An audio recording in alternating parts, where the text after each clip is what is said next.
Hola, muy buenos días. Hoy vamos a ver otro elemento del periodo de entreguerras. En este caso es el surgimiento de los totalitarismos en Europa. Veamos entonces. La idea de esta clase es caracterizar el periodo de entreguerras como un escenario histórico que abrió el camino a los gobiernos totalitarios en Europa. Para eso vamos a ver tres casos concretos: el fascismo italiano, el comunismo en la Unión Soviética y el nazismo en Alemania. Empecemos. ¿Por qué surgen estos regímenes o gobiernos totalitarios?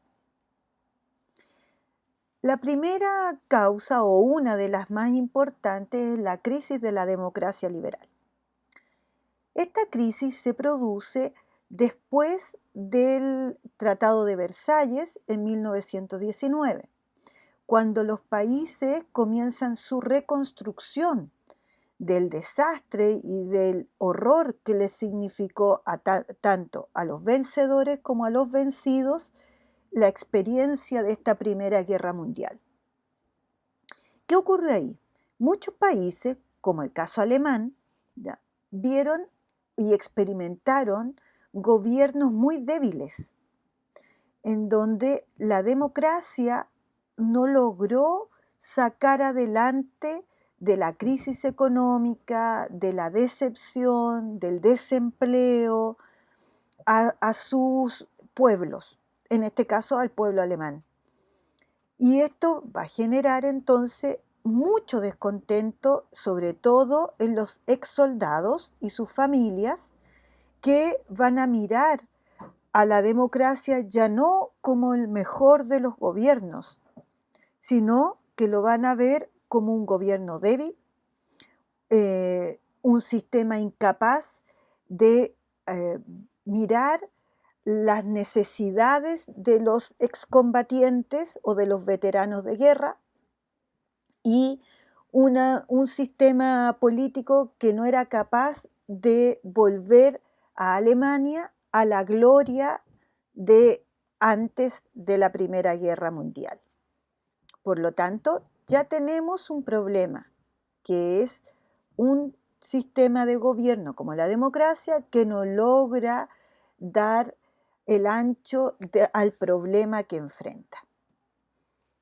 En segundo lugar, tenemos los efectos de la crisis económica del año 29. Si ustedes recuerdan, en la clase pasada vimos que la década del 20 en Estados Unidos fue gloriosa, fue una década de mucho progreso, de la masificación de la producción, de la masificación del crédito, etc. Pero esta década, que parecía totalmente gloriosa para Estados Unidos, termina en un desastre económico el que es conocido como la Gran Depresión Económica de 1929, que no solo va a afectar a Estados Unidos, también va a afectar a los países europeos y latinoamericanos. Pero centrémonos en Europa primero. ¿Por qué los afecta? Porque los países europeos tenían una alta dependencia con Estados Unidos. ¿Y en qué dependían? Dependían de Estados Unidos para los créditos que les permitía la reconstrucción y posteriormente la producción de la industria europea. Dependían de Estados Unidos también porque era un mercado interesante para algunos de los productos europeos. Por lo tanto, cuando Estados Unidos cierra su mercado para poder enfrentar esta crisis, los países europeos, especialmente de Europa Occidental, se ven frente a la realidad de haber perdido un mercado de millones de consumidores y, por otro lado, pierden su acceso al crédito bancario. Y eso les implica entonces inmediatamente cortar un montón de proyectos. Pero a eso también le tenemos que agregar la necesidad que tiene Estados Unidos de recuperar sus créditos y la inversión hecha en la reconstrucción europea, y es Estados Unidos quien le exige a los bancos y a los gobiernos europeos, especialmente alemán, ¿ya?, que le devuelva, que le pague los créditos dados anteriormente. Alemania y los bancos alemanes no pueden hacer esto y entran en una crisis económica nuevamente, debilitando aún más la economía alemana y debilitando también aún más la imagen de la democracia liberal. Eso por un lado. Por otro lado tenemos que Europa, especialmente Gran Bretaña, en menor medida Francia, comienzan a verse removidos por las consecuencias que tiene la crisis económica o la Gran Depresión económica de Estados Unidos, y comienzan entonces a perder ingresos, ¿ya?, que les entregaba el comercio que ellos tenían con Estados Unidos. Esto va a generar entonces quiebra de algunas empresas, cesantía, pobreza, ¿ya?, y se recuerda nuevamente la crisis de 1921-22 que vivieron la mayoría de los países europeos que participaron activamente en la Primera Guerra Mundial. A esto le sumamos el incremento de la polarización política en Europa. ¿Cómo es esto? Resulta que muchos grupos, entre ellos partidos políticos, ya, comienzan a criticar fuertemente a los gobiernos de sus respectivos países. Y es tal el nivel de la crítica que se genera una verdadera polarización de estos grupos y de estos partidos. Por lo tanto, entonces, ¿qué ocurre? Que los partidos políticos o se abanderizan por soluciones políticas de carácter socialista y comunista, o prefieren soluciones más bien totalitarias, en donde la libertad de las personas, la libertad económica, sea restringida a tal nivel que solo un gobierno o un líder fuerte pueda tomar decisiones económicas y políticas para salir de la crisis en que se encuentra.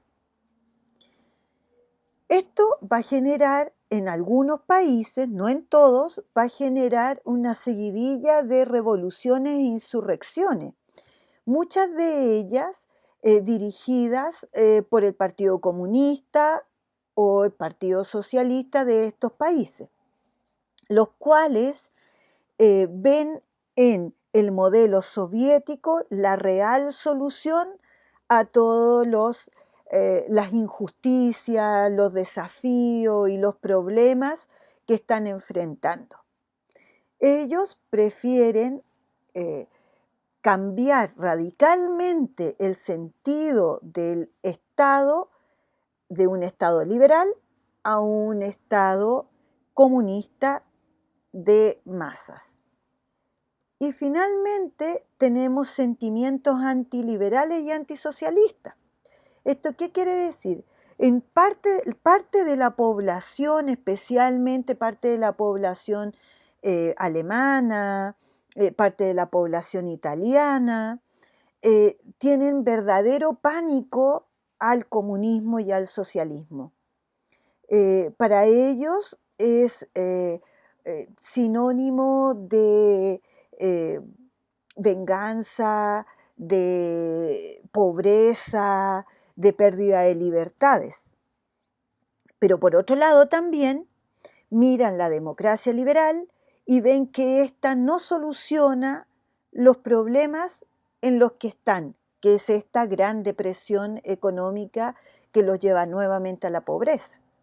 Por eso entonces no quieren ni la democracia liberal ni el comunismo soviético, y prefieren un camino intermedio y empiezan a buscar entonces dentro de sus propias sociedades líderes que respondan a las necesidades y a las esperanzas que estos grupos de la sociedad tienen de solucionar sus problemas.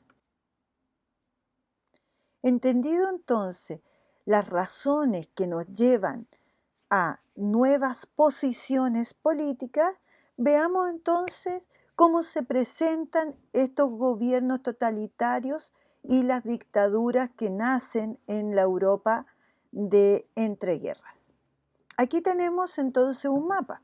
Si ustedes se fijan en el mapa de 1919, ya tenemos a países que están en color verde, ¿ya? Que representan, para la época, representan democracia o monarquías constitucionales, ¿ya?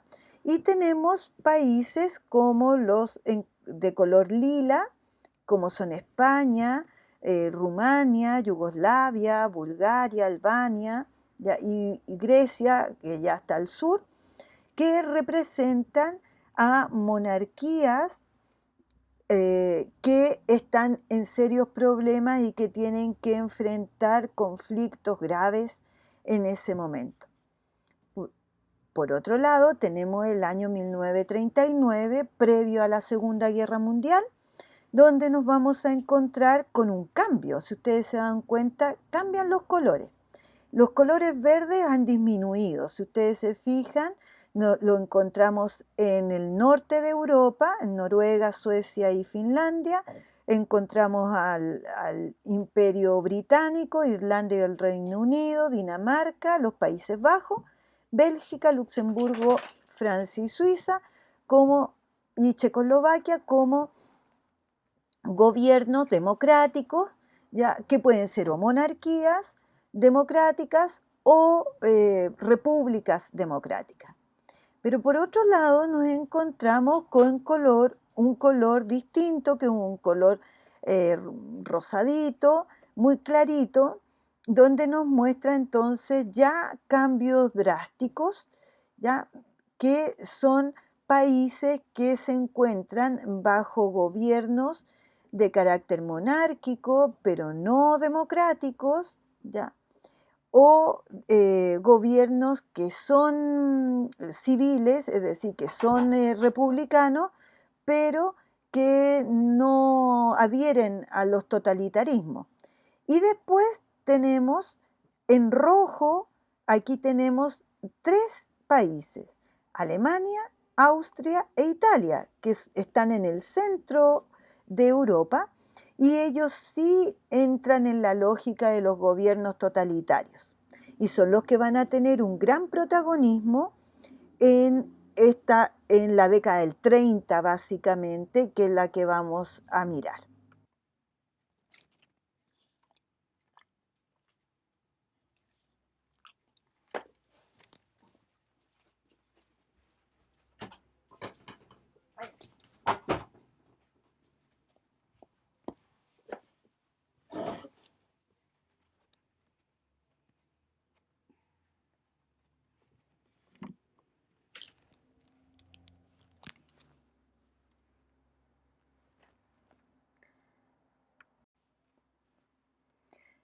Veamos entonces en qué consiste. ¿Qué son los totalitarismos propiamente tal? Se define como totalitarismo a un régimen político de carácter dictatorial, en donde el Estado concentra todo el poder, generalmente en una sola persona o en un partido político, desplegando entonces el control absoluto sobre la población. Vamos a ver entonces cómo se logra entonces esto, que el Estado a través de una persona, de un líder, pueda controlar toda la población y toda la vida de una población. Mire, lo primero que podemos visualizar claramente de la década del 30 es la gran sociedad de masas que se forma. Es decir, ya no estamos hablando de las clásicas em, rivalidades de dos clases sociales, como la aristocracia, por un lado, la alta burguesía, dependiendo de los países, y por el otro lado, el mundo proletario. Ya no es solo eso lo que define una sociedad. Ahora estamos frente a una verdadera sociedad de, de masa en donde el individuo prácticamente se pierde porque lo que importa es el consumo, el trabajo, la capacidad que éste tiene para ir favoreciendo una economía cada vez más próspera. Esto favorece mucho la existencia posteriormente de un gran líder. También vemos que los estados, especialmente en Alemania y en Italia, van generando una alta concentración del poder, de los clásicos tres poderes del Estado, en un solo líder y en un partido político que es liderado, ya encabezado por este líder que prácticamente adopta características de un semidios. Esto genera entonces eh, toda una lógica de ver en un líder, en un hombre, ver al, al hombre, al líder, al jefe que es capaz de hacer todo por un pueblo y es capaz de sacarlos de la miseria que están viviendo. A eso se agrega el control que va a tener este líder sobre la población. ¿Y cómo las va a controlar? A través de la educación, ¿ya? La educación pasa a ser un instrumento de los totalitarismos. Es en la escuela, básicamente, donde a los niños desde muy chiquititos se les enseña a adorar a este líder, a verlo como alguien infalible, que jamás comete un error, que toda la vida está pensando en el bienestar de su pueblo y este niño comienza a aprender que sus deseos personales, sus proyectos, sus sueños son secundarios, son insignificantes frente a los requerimientos de la patria y del Estado. La prensa pierde totalmente su libertad de opinión y de información, es censurada de una manera feroz y total y terminan cayendo en manos del partido político que está en el poder y ellos son los que determinan qué se va a informar, cómo se va a informar, qué fotos se van a poner del líder, acallan, silencian a cualquier tipo de oposición que pueda existir. También la cultura, esta cultura más formal como el teatro, el cine, las artes visuales, la música, ¿ya? Pasan también a ser controladas por el Estado, básicamente por el partido político, y comienzan a literalmente funcionar eh, con los requerimientos que el partido político o el líder necesita. Por lo tanto, la pintura, ¿ya? La escultura, inclusive hasta la música, ni que decir el cine, comienzan a ser instrumentos de propaganda para convencer a la población de que las ideas del líder, los proyectos, las decisiones de este son vitales, son súper importantes para toda la población. También esto lo podemos ver en la vida cotidiana, común y corriente, que cualquier ser humano puede vivir. ¿Cómo lo vemos esto? Por ejemplo, en las grandes y gigantescas concentraciones de población en plaza, estadio, eh, grandes centros de eventos. Ahí el partido, los líderes de él, comienzan entonces a crear grandes shows, ¿ya? Donde se muestra toda la excelencia, toda la grandiosidad de este líder. Por ahí les voy a aconsejar algunos videos donde uno puede perfectamente ver esta realidad. Las calles, por ejemplo, son adornadas con los símbolos del partido político, son adornadas con fotos y estatuas del líder. Las fiestas tienen otro carácter, ya no son una fiesta popular, sino que son fiestas que el líder necesita para mantener contento a la población, etc. También, lamentablemente, estos líderes no pueden aceptar la oposición a su régimen y a sus ideas. Por lo tanto, ¿qué van a hacer? Van a generar persecuciones y represión. ¿Cómo lo van a hacer? A través de la creación de organismos paramilitares. Algunos de estos ustedes los conocen por las películas, como son la Gestapo en la Alemania nazi. La Gestapo entonces en la Alemania nazi, tenemos a los camisas negras en Italia o la KGB en la Unión Soviética, los gobiernos totalitarios. Y aquí tenemos a la KGB de la Unión Soviética, tenemos a los camisas negras en Italia y, como ya les nombré, a la Gestapo en la Alemania nazi. Aquí tenemos entonces los grandes símbolos de estos tipos de gobierno. Aquí tenemos entonces el símbolo del Partido Nacional Socialista Alemán, con largo nombre de los trabajadores, o el partido nazi como se lo conocía y cuyo líder muy conocido es Adolfo Hitler. Tenemos acá el símbolo del Partido Nacional Fascista, cuyo líder fue Benito Mussolini. Y acá la bandera del Partido Comunista de la Unión Soviética, cuyo líder por muchísimas décadas fue Joseph Stalin. Ahora nos vamos a remitir a los regímenes fascistas, pero desde un punto de vista más local. Y vamos a empezar con los de Italia y Alemania.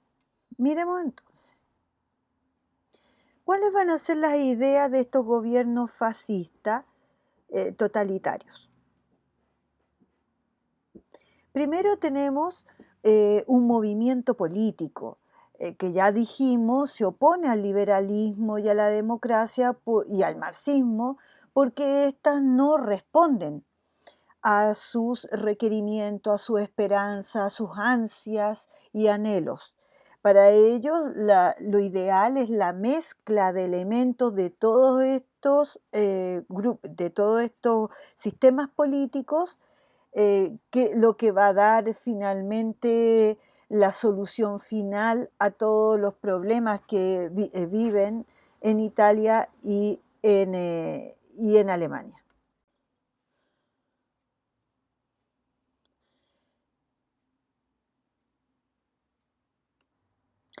También tenemos la exaltación de los valores del Estado y de la nación.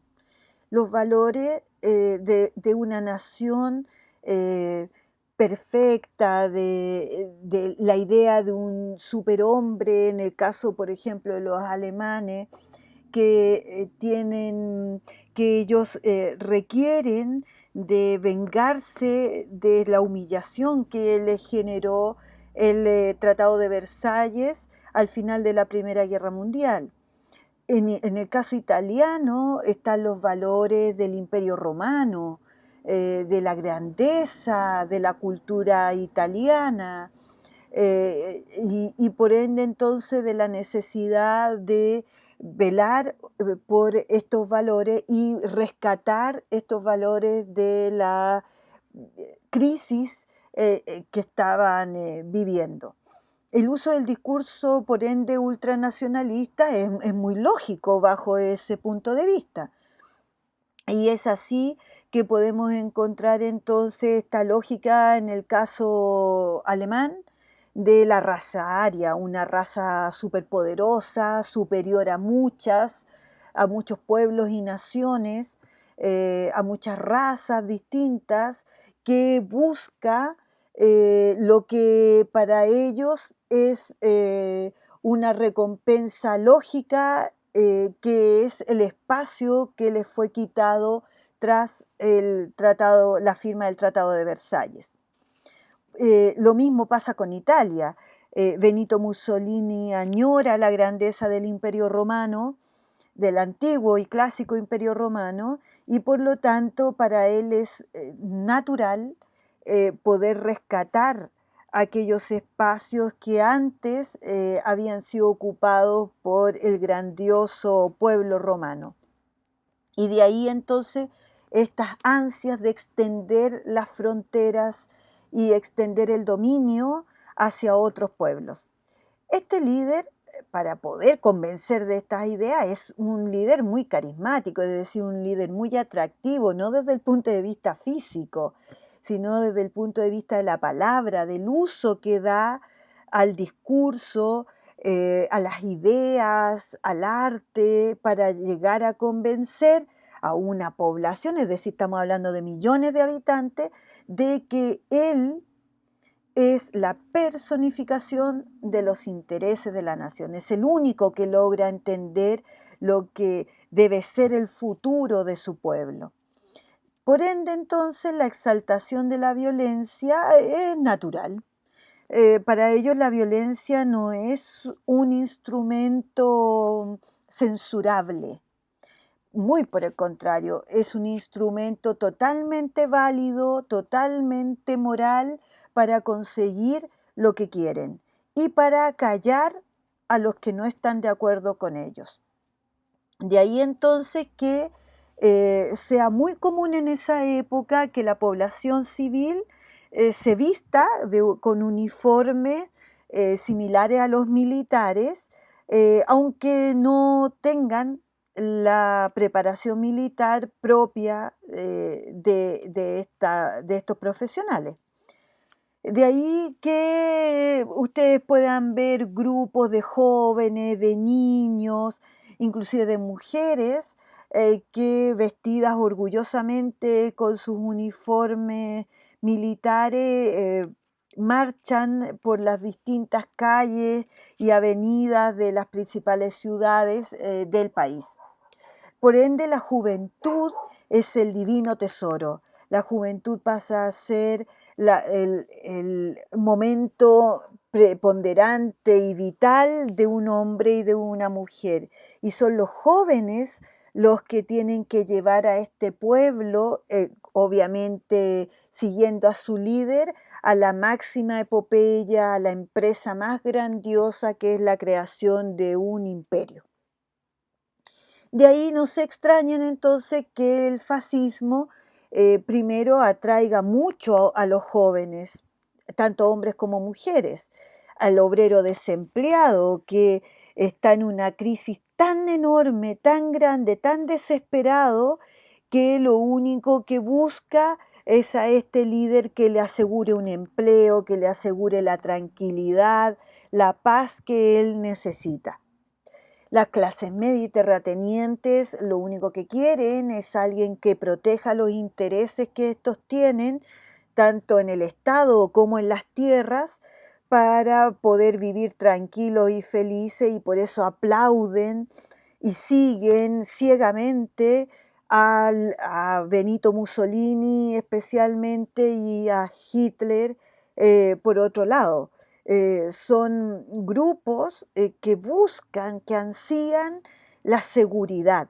Y, y y quien da esta seguridad es alguien autoritario, alguien que no le teme al poder y usar el poder para su beneficio y el beneficio de su pueblo.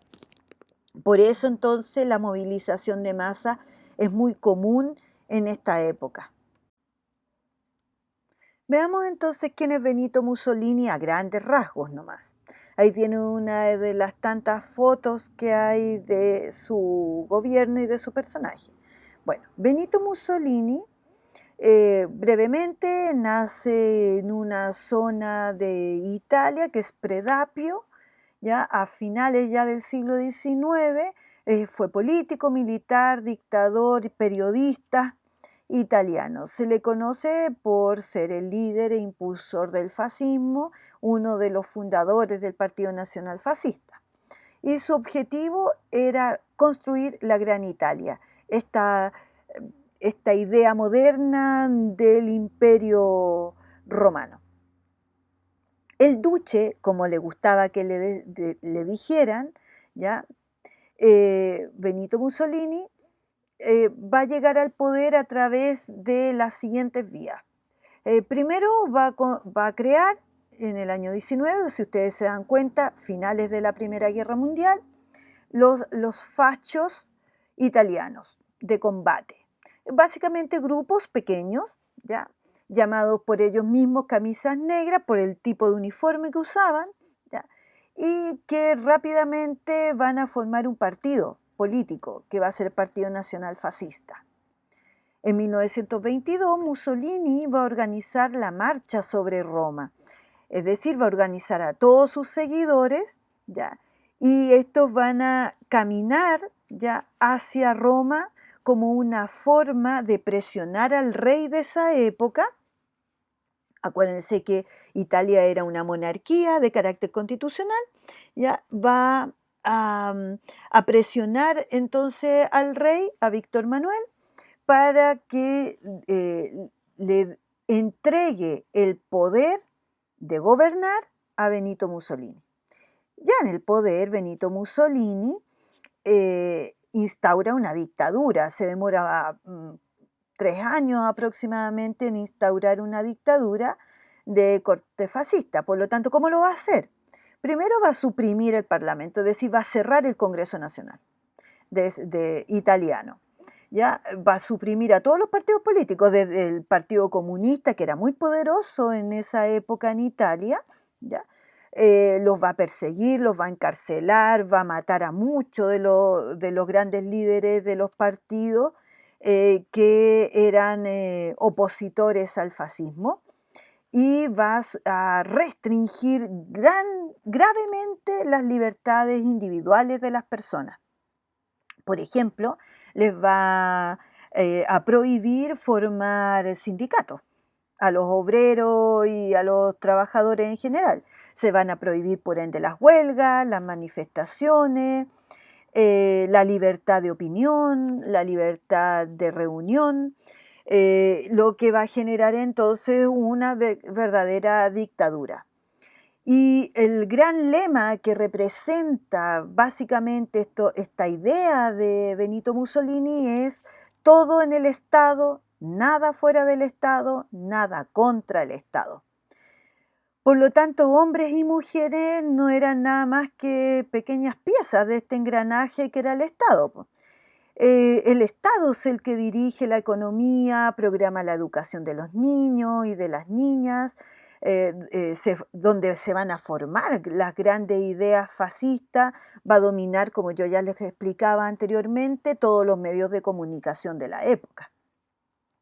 Y va a generar, por lo tanto, obviamente en manos del mismo Benito Mussolini, va a generar una verdadera revolución, como ustedes pueden ver en este cartel que representa muy bien el arte fascista italiano, ya en donde el rostro de las personas, si ustedes se dan cuenta, pierde totalmente los rasgos más personales de un individuo, y solo vemos entonces una cara plana, con una boca muy rígida, los ojos no tienen ningún tipo de mirada y básicamente entonces aquí el individuo desaparece para dar forma a la masa.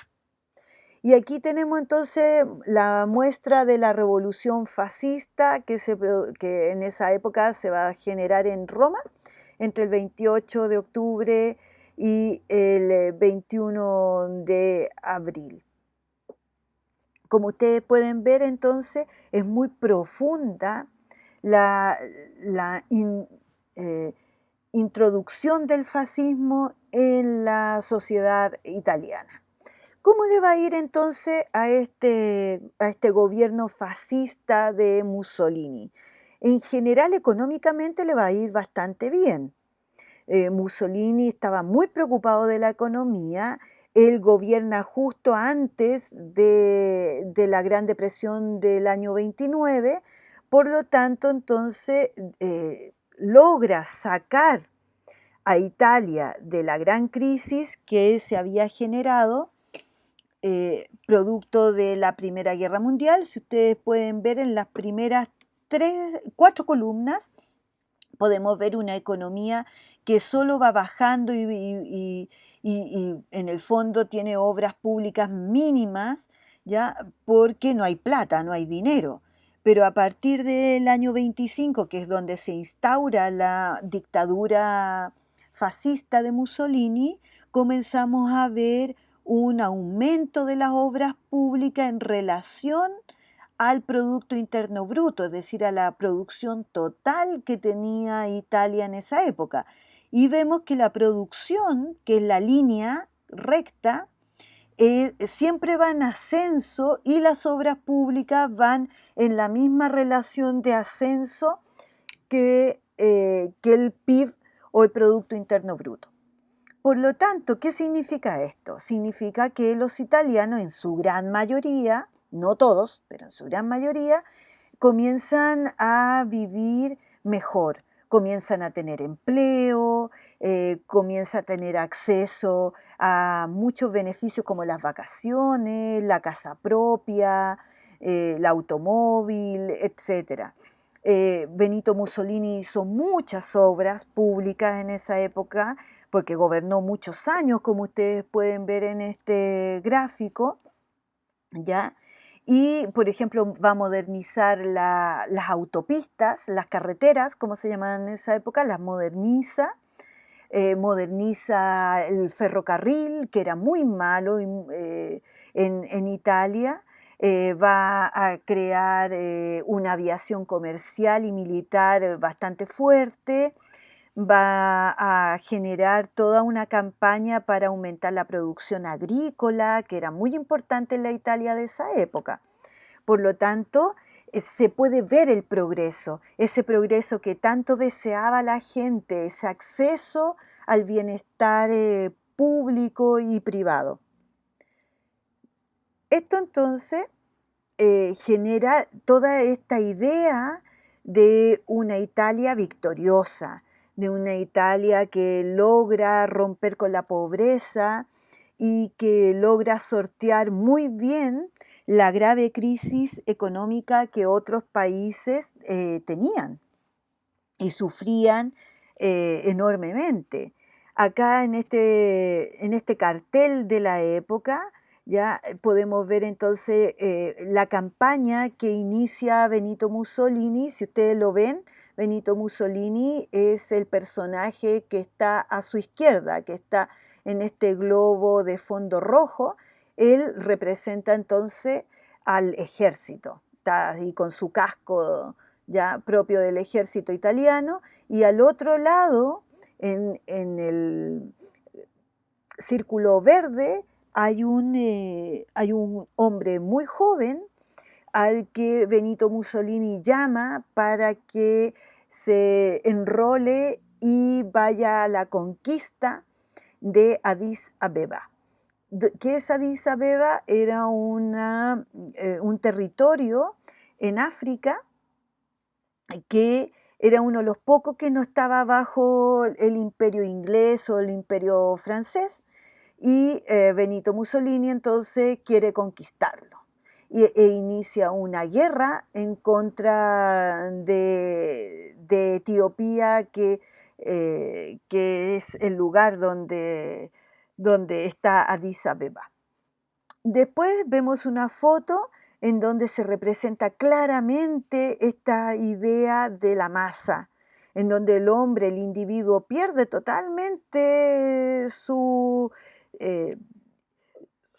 tono de persona y de individuo para transformarse en uno más de un grupo gigante. Y aquí tienen entonces una de las tantas marchas que se hacían los fines de semana en las principales ciudades de Italia de los camisas negras, como para recordar continuamente quién gobernaba, ¿ya? Italia. Ahora vamos a pasar al ejemplo de Alemania y vamos a ver quién es este gran personaje muy conocido que es Adolfo Hitler. Hitler, ¿ya? Que aquí lo tiene una de las fotos eh, más representativas de su gobierno, nació también, como ustedes ven, casi a finales del siglo XIX en Austria. Lideró rápidamente el partido nazi, él es uno de los fundadores, de hecho, de este partido, y establece en 1933 el Tercer Reich, como lo llamó, es decir, el gobierno del partido nazi. Se convierte en canciller imperial de Alemania, es decir, en el gobernante, en el jefe de Estado alemán. Y en su juventud va a escribir un libro importante para entender su ideología, que es Mi lucha. Adolfo Hitler, como vemos, ya va a vivir en momentos bastante terribles durante su juventud, va a participar activamente en la Primera Guerra Mundial, va a ser herido en ella y después va a vivir la pobreza y las vicisitudes de un veterano de guerra, lo que va a generar toda una serie de rebeldías de este joven Hitler hacia el gobierno alemán post Primera Guerra Mundial. Miremos entonces cómo llega el Führer o jefe, ¿ya? Adolfo Hitler, a ser el gobernante de Alemania. Primero Adolfo Hitler va a personificar fielmente el sentimiento de humillación de los alemanes, especialmente del ex soldado alemán, tras la firma del Tratado de Versalles, que los va a llevar no solo a tener que pagar una indemnización gigantesca, imposible para la Alemania de esa época de pagar, sino también los va a llevar a perder gran parte de sus territorios. Él va a intentar, siendo bastante joven todavía, va a intentar hacer un golpe de Estado y le va a ir muy mal en este intento y va a ser encarcelado por lo mismo, ¿ya? Es en la cárcel donde él escribe su obra, que es Mi lucha.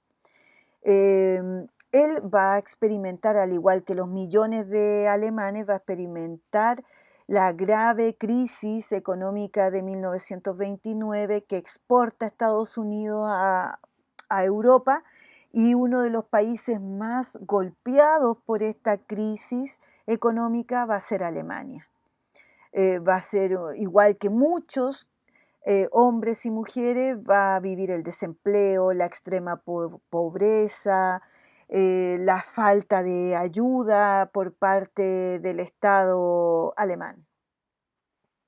Es en esa época que él crea, junto con otros, va a crear el Partido Nacional Socialista de los Trabajadores, eh, y logra enganchar muy bien con muchos hombres que se sienten totalmente desamparados por parte del gobierno de esa época.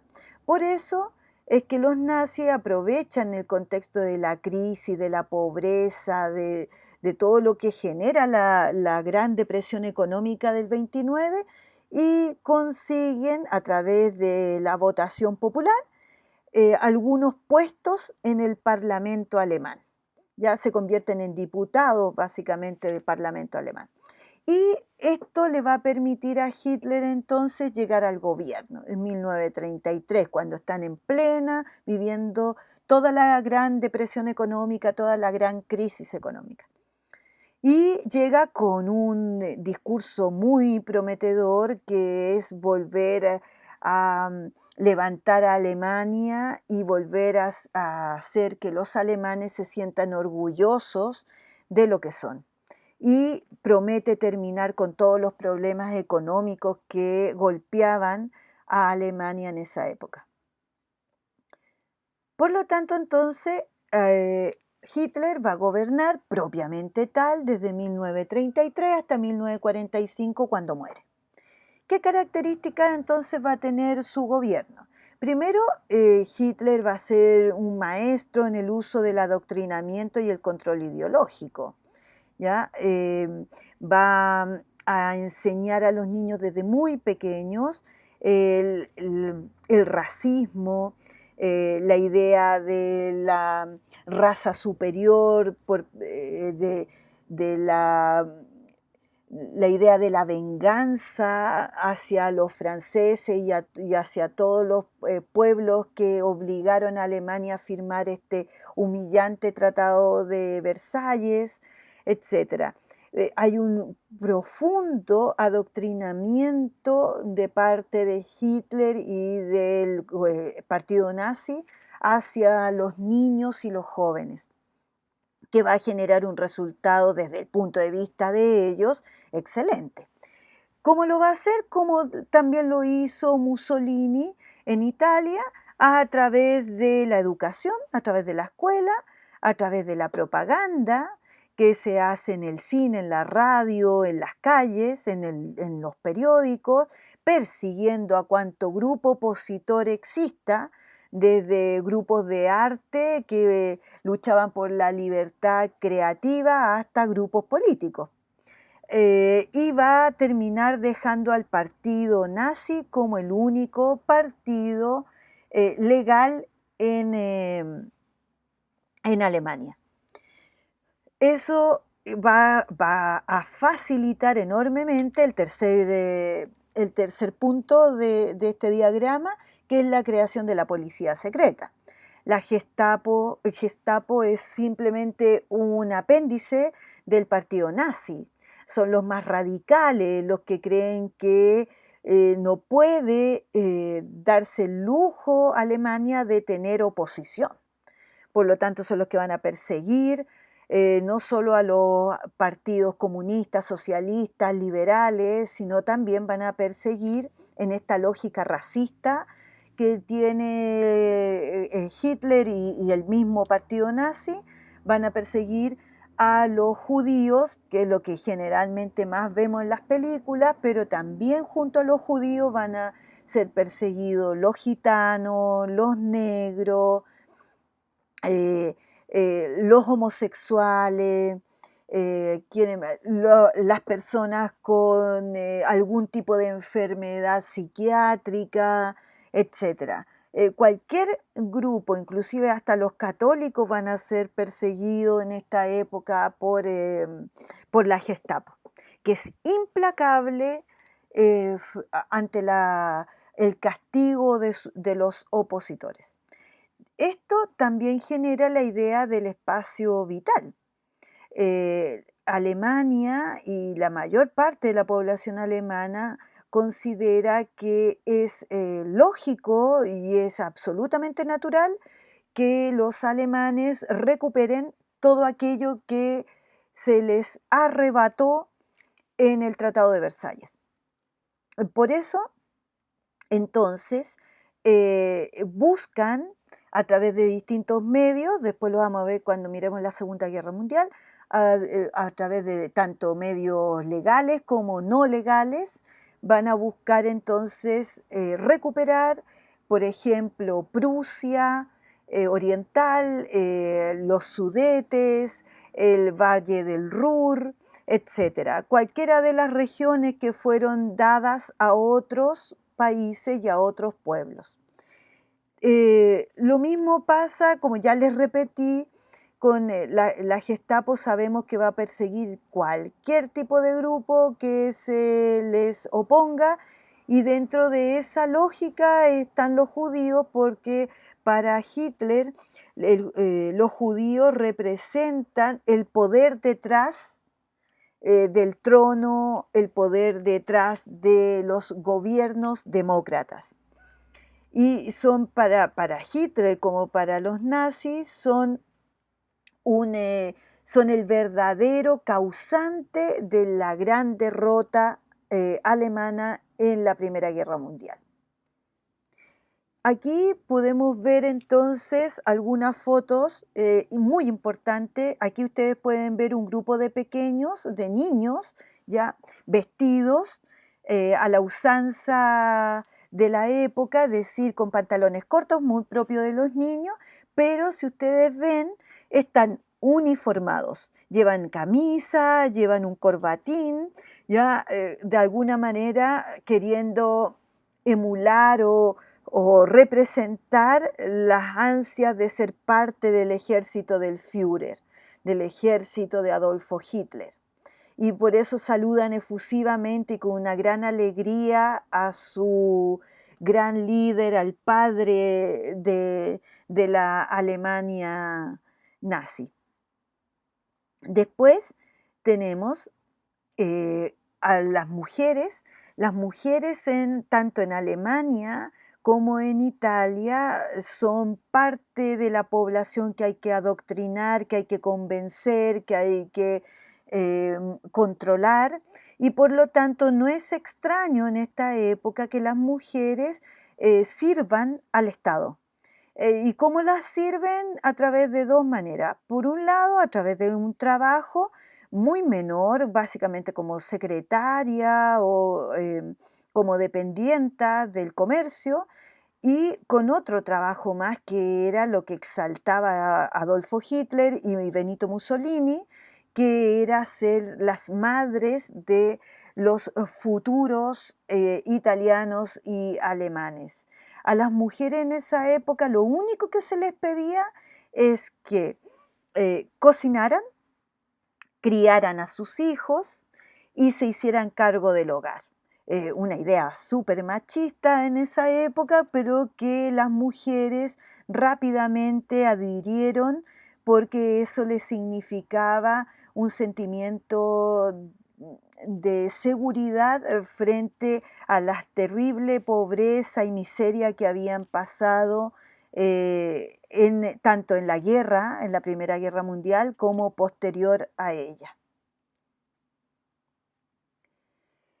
Hitler, al igual que Mussolini, tienen gran interés en la economía, ¿ya? Para Hitler es vital que la economía alemana vuelva a ser lo que fue antes de la Primera Guerra Mundial. Y por eso vamos a ver este gráfico. Eh, Si ustedes se fijan en las primeras columnas, estas son muy pequeñas, ¿se dan cuenta? ¿Ya? Esta es la época post Primera Guerra Mundial, una época de mucha miseria porque había que reconstruir lo destruido durante la guerra. Por lo tanto, claro, hay empleo, ¿ya? Pero este empleo es precario, es de mala paga. Si ustedes se dan cuenta, el desempleo comienza a subir muy rápido a partir de 1929, 1930, que es cuando llega la crisis de los Estados Unidos, la Gran Depresión, llega a Alemania. Y podemos ver entonces que entre el año 31 y 33, que cuando llega Hitler al poder, el desempleo es de millones de personas, afecta a millones de personas, afecta a más de 4 millones de alemanes, tanto hombres como mujeres. De ahí que Hitler tenga tanto interés por aumentar el empleo rápidamente, y lo logra al año de estar en el gobierno. Si ustedes se fijan, hay un enorme una enorme caída del desempleo en el año 34 y comienza cada vez a disminuir más hasta prácticamente llegar a cero en el año 39.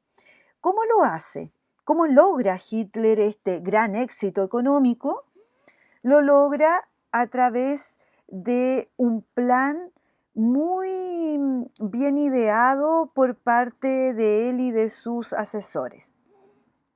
¿Cómo lo va a hacer? Primero, se va a dedicar a hacer alianzas con la industria privada, ya con la empresa privada, y ahí se va a generar entonces mucho empleo, porque los empresarios comienzan a trabajar para el Estado, ¿ya? Comienzan a, por ejemplo, a fabricar automóviles como la Mercedes-Benz, ¿ya? Una de las marcas automotrices más conocidas de Alemania. ¿Qué hace? Por ejemplo, la Mercedes-Benz no solo hace automóviles, también va a vender al Estado alemán, va a vender tanques, camiones militares, em, bicicletas, motoneta, con carro, va a hacer una serie de medios de transporte que finalmente van a servir para el ejército alemán. Lo mismo pasa con la industria del acero. La industria del acero, que estaba en manos de privados, tiene una gran alianza con el Estado alemán y comienzan ellos a crear acero para poder crear aviones, tanques, camiones, eh, submarinos, barcos de guerra, barcos comerciales, etcétera. Con esto, obviamente, la industria necesita más mano de obra y ¿qué hace? Contratar obreros que estaban desempleados y rápidamente entonces el desempleo baja, con una rapidez gigantesca. Ahora, Hitler es muy ladino, es muy inteligente en este sentido, porque él oculta el, eh, este este aumento de las armas y del ejército, ya lo oculta ante los ojos de aquellos países que habían ganado la guerra, especialmente se lo oculta a Francia, Gran Bretaña, que siempre están fiscalizando lo que pasa en Alemania, pero él se la ingenia de tal manera que eh, los franceses y los británicos no se dan cuenta hasta que es muy tarde de que Alemania está literalmente armada hasta los dientes. De esta manera, entonces, y a través de muchísimas obras públicas como la creación de autopistas, la extensión del ferrocarril, la creación de edificios públicos, etcétera, Hitler consigue este éxito a nivel del empleo que va a ganarle simplemente la adhesión absoluta de los alemanes y una lealtad que los va a llevar finalmente a seguirlo a la Segunda Guerra Mundial. Ahora vamos a pasar al comunismo soviético. La Unión Soviética va a ser un modelo de totalitarismo, pero con otra ideología. Entonces lo vamos a revisar rápidamente. Primero tenemos aquí al gran líder, sin duda el mayor de todos, que es Joseph Stalin. Stalin va a participar muy joven en la Revolución Rusa que se desata en 1917. Nació igual que los demás, nació en el siglo XIX en Moscú, ¿ya? Y prontamente, porque viene él de una familia bastante pobre, una familia campesina, va a adherir al comunismo. Va a ser secretario general del Partido Comunista Soviético desde el año 22, que asume el control de la Unión Soviética, hasta 1952, que se tiene que retirar por la enfermedad y por vejez. Miremos entonces qué va a hacer este caballero, Joseph Stalin. Stalin va a seguir fielmente las ideas del comunismo. Él, junto con Lenin, van a ser los padres de la revolución rusa o bolchevique. Miremos entonces qué defienden ellos. Primero, defienden una ideología que promueve la revolución del proletariado, es decir, son los trabajadores, los obreros de las ciudades los que deben dirigir el Estado, no la burguesía, no la nobleza o la aristocracia, sino los propios trabajadores. ¿Ya? Hacen, por lo tanto, un llamado a los trabajadores del mundo para que promuevan la lucha de clase. Para el comunismo la lucha de clase es absolutamente legítima. ¿Qué quiere decir esto? Que los obreros, los trabajadores, tienen pleno derecho a enfrentarse a la burguesía, que está representada por los grandes industriales, los grandes empresarios, los banqueros, para conseguir no solo más derechos, sino que conseguir una sociedad más justa. Entonces, la violencia que implica la lucha de clase es absolutamente legítima para el comunismo, porque ellos dicen, así como nosotros hemos tenido que soportar la violencia de la explotación económica, los demás pueden perfectamente soportar la violencia que significa la lucha de clase.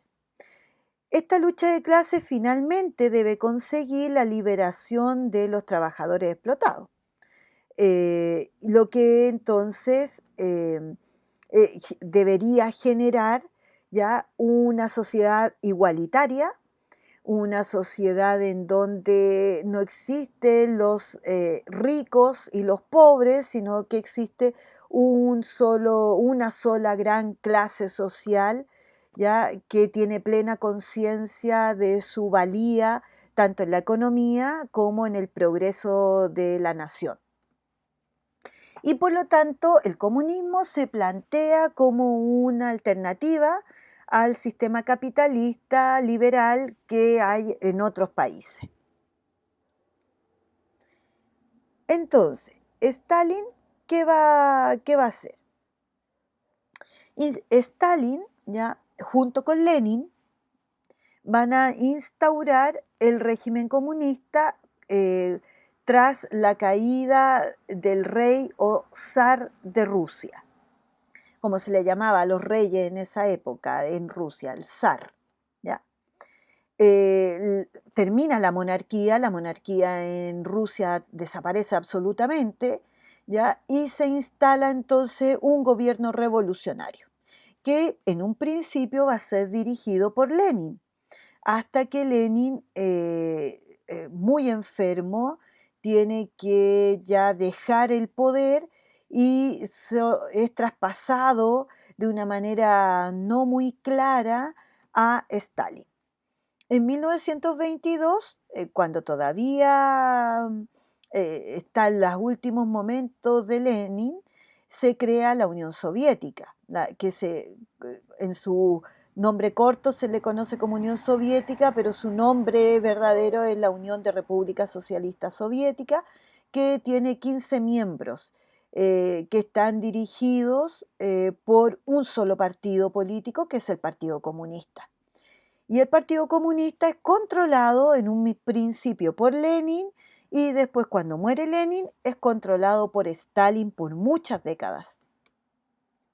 Como igual que los partidos nazi y fascista, ya el Partido Comunista Soviético tiene un enorme sistema represivo. Ya, cualquier oposición de cualquier carácter es reprimida violentamente, generándose lo que se conoce como el terrorismo de Estado. ¿Ya? ¿Y cómo los controlan? Los reprimen, uno, a través de el control de la prensa y de la propaganda, igual que los anteriores gobiernos que vimos, ¿ya? Se les castiga, por ejemplo, a los líderes opositores, se les castiga mandándolos a gulags, que son verdaderos campos de concentración y de trabajo forzado, ¿ya? Em, aquí tienen una foto que representa, una de las pocas fotos que hay de estos campos, ¿ya? Además se establece, al igual que en los gobiernos alemán e italiano, se establece el culto al líder. Aquí lo tienen en dos carteles muy representativos de esa época, están en ruso, así que no lo van a entender. En el primero, que está más arriba, de color más claro, tienen a Stalin, muy bien pintado, y que recibe con una sonrisa, con un buen semblante, recibe los honores, las flores que los niños rusos le dan, representando en estas flores el cariño de los niños rusos hacia este padre del pueblo, ¿ya?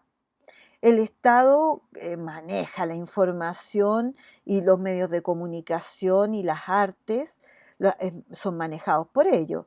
Y acá tienen, de hecho, en el cartel que está abajo, ¿ya? Que es de color de un fondo rojo muy oscuro, tienen entonces a los líderes de la revolución bolchevique, que son desde su izquierda hacia su derecha, son Carlos Marx, ya el primero, el más canoso de todos, Friedrich Engels, que son los padres ideológicos del comunismo y por ende de la revolución del proletariado y de esta idea de una sociedad justa y equitativa. Después tenemos en el tercer plano, tenemos a Lenin, medio peladito y con bigote y una pequeña barbilla. Y finalmente tenemos a Stalin, muy caracterizado con su gran bigote, ¿ya? Y bajo ellos, bajo estos cuatro grandes líderes, padres de la revolución, está el pueblo, embanderado, marchando en honor a estos grandes líderes. También, al igual que en los gobiernos italiano y alemán, el sistema comunista controla el sistema económico, pero hay una diferencia con los otros dos. Este sistema económico está centralizado. ¿Qué quiere decir esto? Que no existe la industria privada, no existe la propiedad privada. Estamos como si existía en Italia y en Alemania. Yo ya se los nombré, de hecho. Estos no. Es el Estado quien va a determinar lo que se va a producir, va a impulsar la industria soviética, va a controlar la actividad agrícola y ganadera, va a ser el dueño de las tierras y de los recursos naturales, ¿ya? Y esta lógica del centralismo va a generar entonces que se produzca lo que el Estado y por ende, por lógica, el líder, que en este caso es Stalin, considera que es necesario para el desarrollo de su pueblo. Veamos entonces cómo lo hace, someramente. Tanto Stalin como todos los que van a seguir después van a crear los llamados planes quinquenales, ¿ya? Planes quinquenales son, son planes, ¿ya? Económicos que duran alrededor de 5 años, ¿ya? Y que buscan entonces superar cada 5 años la producción industrial que se hizo en el ciclo pasado y por ende recuperar inversión. La agricultura sigue estando muy atrasada, especialmente durante el gobierno de Stalin, pero es vital para la población rusa. Por eso entonces básicamente la agricultura logra producir los alimentos necesarios para la población, ¿ya? Pero a Stalin lo que más le interesaba era industrializar a la Unión Soviética. Él no quería que les pasara lo mismo que les había pasado durante la época de los zares, en donde la industria era muy atrasada y que los llevó finalmente a la derrota en la Primera Guerra Mundial, porque no podían competir con el ejército moderno que tenía Alemania, por ejemplo. Entonces, ¿qué hizo? Stalin invierte mucho dinero, ustedes lo pueden ver en esta tabla, invierte mucho dinero en la industria del carbón, del petróleo y del acero, con lo cual va a tener mucho éxito. Si ustedes miran el carbón, ya en el año 1913, que está en plena monarquía zarista, eh, es básicamente multiplicado por 10 en 1937, ya previo a la Segunda Guerra Mundial. La Unión Soviética se convierte en un verdadero líder de la producción de carbón. Con el petróleo le va bastante bien, no al nivel del carbón, pero sí tiene suficiente producción petrolera que le sirve para poder movilizar no solo a los medios de transporte, sino también poder hacer funcionar a las industrias de esa época. Y lo mismo pasa con el acero, de 4,4% perdón, 4,4 toneladas que tenían en la época de los zares, pasa a más que cuadruplicar, casi quintuplica la cantidad de acero en 1937. Por lo tanto, entonces, Stalin representa ya el surgimiento y la modernización de la Unión Soviética y del pueblo ruso. Y por eso el arte de esa época exalta esta gran victoria económica. Y ahí tienen entonces, por ejemplo, una pintura de una industria o que representa, simboliza el gran auge industrial de la Unión Soviética. Después tienen una foto en blanco, negro y en grises que representa la modernización de la agricultura, ¿ya? Y finalmente vemos un cartel ya que representa la inserción de la mujer rusa en la sociedad y en el Estado. A diferencia de Italia y de Alemania, las mujeres en la Rusia soviética, en la Unión Soviética, son personas muy importantes, son un elemento muy importante del triunfo económico y político de la revolución comunista. Las mujeres no son relegadas al hogar, muy por el contrario, si ustedes pueden ver en esta pintura, en este cartel, ya vemos mujeres enfermeras, vemos mujeres militares, después hay mujeres que sirven, por ejemplo, hay que está en gris, sirve al ejército, a la aviación, etcétera. Las mujeres en la sociedad comunista soviética tienen un rol preponderante. son consideradas compañeras y camaradas, por lo tanto, muy prontamente van a adquirir derechos que en la Alemania nazi o en la Italia fascista no van a tener las italianas y las alemanas. Ellas van a demorar muchísimo tiempo en obtener todos los derechos y privilegios que tuvieron las mujeres en la Unión Soviética. Como vemos entonces, estos tres países, ya con sus gobiernos totalitarios, representan una alternativa a lo que era más común, que eran las democracias o las monarquías parlamentarias. ¿Ya? Eh, Como vemos, como tienen mucho éxito a nivel económico estos gobiernos totalitarios, muchos países y muchos partidos políticos extraeuropeos que están fuera de Europa van a mirar estos modelos, van a mirar a Mussolini, van a admirar a Hitler, van a observar con mucha admiración a Stalin y se van a convertir estos tres personajes en íconos, en modelos de lo que debe ser un líder político.